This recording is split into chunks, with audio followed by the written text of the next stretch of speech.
Cuando trabajamos con discos duros en nuestro OS X, podemos utilizar esos discos duros para crear particiones. Las particiones dividen el disco duro y nos permiten crear volúmenes que son identificados por el ordenador como discos duros independientes, aunque pertenezcan todos a una misma unidad física. Vamos a jugar con las particiones porque generalmente, y aquí tenemos un disco duro, con una serie de documentos, pensamos que cuando hay que hacer una partición debemos sacar todos los documentos, crear las particiones y después volver a copiar los documentos a la partición que en un momento determinado hayamos definido para guardar esos documentos. Bueno, pues realmente con OS X no tenemos que hacer esta tarea.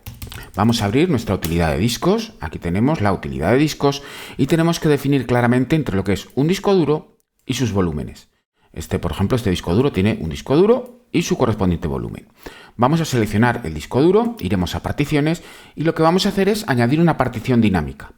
¿Cómo la añadimos? Bueno, pues simplemente le decimos más y aquí hemos visto que al añadir esta partición podemos pinchar en el centro y definir cómo será el tamaño de esta partición. En este caso aquí tenemos archivos por valor de aproximadamente unos 2,5 GB, pero queremos guardar una partición con aproximadamente, bueno, pues esta será nuestra partición, unos 8 GB o 9 GB. Hemos añadido nuestra partición, tenemos nuestra segunda partición y le decimos aplicar. Al crear las particiones se desmontarán los dos discos y automáticamente se nos mostrarán, una vez creadas las dos nuevas particiones, los dos discos duros en el escritorio. Para mostrar los discos duros en el escritorio, recuerda que tienes que activar esa opción en las preferencias del Finder. Y aquí tenemos nuestro primer disco duro con sus archivos, no se han eliminado, y nuestro segundo disco duro vacío. ¿Qué podemos hacer con esta segunda partición? Podemos añadirle una tercera partición, por ejemplo, pero antes vamos a copiar unos archivos en esta segunda partición. Aquí tenemos esos archivos y lo que vamos a decir es aplicar. Crearemos una tercera partición y veremos cómo se siguen respetando los archivos tanto de la primera como de la segunda partición y tendremos una nueva partición. Bueno, pues en este caso es la que hemos creado. Tenemos nuestros archivos aquí, tenemos nuestros archivos aquí y la tercera partición, bueno, pues está vacía. ¿Qué es lo que ocurre cuando queremos eliminar particiones? Bueno, pues es tan sencillo como hacer clic en una partición, eliminarla y redimensionar la partición. Hay que tener en cuenta que esto siempre se realiza con las particiones que están en la parte baja. No puedes eliminar, si eliminas esta partición evidentemente perderás los datos, pero al eliminar esta partición nosotros vamos a decirle aplicar, le diremos crear particiones. Siempre trabajaremos con la parte baja, con las particiones de la parte inferior de nuestro disco duro. Aquí seguimos teniendo aquí nuestros archivos y seguimos teniendo aquí nuestros archivos.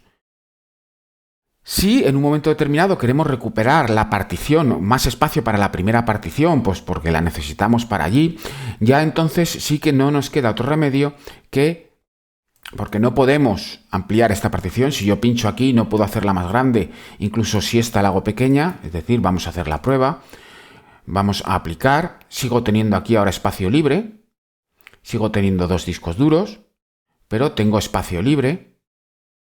Yo no puedo estirar esta partición y hacerla más grande, no me deja. Solo puedo estirar la inferior. ¿Qué es lo que hacemos? Bueno, pues entonces ya no nos queda otro remedio que hacer una copia de seguridad de los archivos que tengamos, eliminar esta partición, pulsando la tecla borrar, eliminamos esa partición y recuperamos todo el espacio para la primera partición. Ya se está creando esa partición. Ya tenemos aquí nuestro disco duro con los archivos que teníamos y no hemos tenido que hacer complicadas operaciones copiando archivos a un externo o lo que sea, porque simplemente con modificar las particiones tal como lo hemos visto podemos generar de forma dinámica esa partición que necesitemos, por ejemplo, para crear una partición específica de arranque para nuestro Mac o en un disco externo, etcétera. Recuerda que esto no funciona con los discos de memoria flash, con los discos USB, solo van a funcionar con los discos duros externos o internos que tengamos en nuestro Mac, y es la forma más rápida y sencilla, bueno, pues de generar rápidamente, pues eso, un volumen de arranque para instalar OS X, o simplemente dividir un disco sin la necesidad de tener que estar trasladando los archivos de un lado a otro.